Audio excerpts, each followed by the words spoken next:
আমাদের কিছু স্নেহাস্পদ ছেলেপেলে আছে এই সরকারের আশেপাশে, সরকারের সঙ্গে।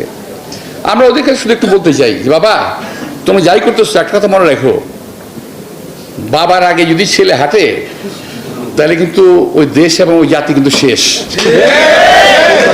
মনে রাখতে হবে, বাবাকে আগে হাঁটতে দাও, পরে তোমরা হাঁটো। বাবার কাছ থেকে শেখো কিভাবে হাঁটতে হয়, কোন রাস্তায় যেতে হয়, কিভাবে কথা বলতে হয়, শিখে নাও। আমরা মির্জা আব্বাস সাহেবকে সম্মান দেখিয়ে বলতে চাই, পিতা যখন বৃদ্ধ হয়ে যায় তখন তরুণ সন্তানের কাঁধে হাত রেখে তার বাকি পথ চলতে হয়। সুতরাং সন্তানকে কটাক্ষ না করে তার কাঁধ যেন শক্তিশালী হয়, তার কাঁধ যেন সুদৃঢ় হয়, সেটার জন্য আপনারা পদক্ষেপ নেন। পিতা যখন গত 16 বছর তার রাজনৈতিক অধিকার থেকে বঞ্চিত হচ্ছিল, পিতাকে যখন রাস্তায় নামতে দেওয়া হচ্ছিল না, তখন এই 5 আগস্টে সন্তানরাই গুলির সামনে বুক পেতে দিয়েছিল।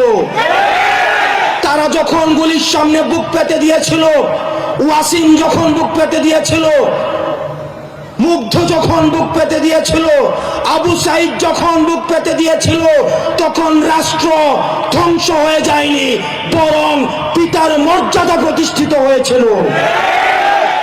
তারা যেন আর কখনোই কোন ধরনের কোন ফর্মের ফ্যাসিস্টের মোকাবেলা করতে না হয়, সেজন্য সেটি করে দিয়ে যাওয়া, সেটি হচ্ছে আপনাদের নৈতিক দায়িত্ব।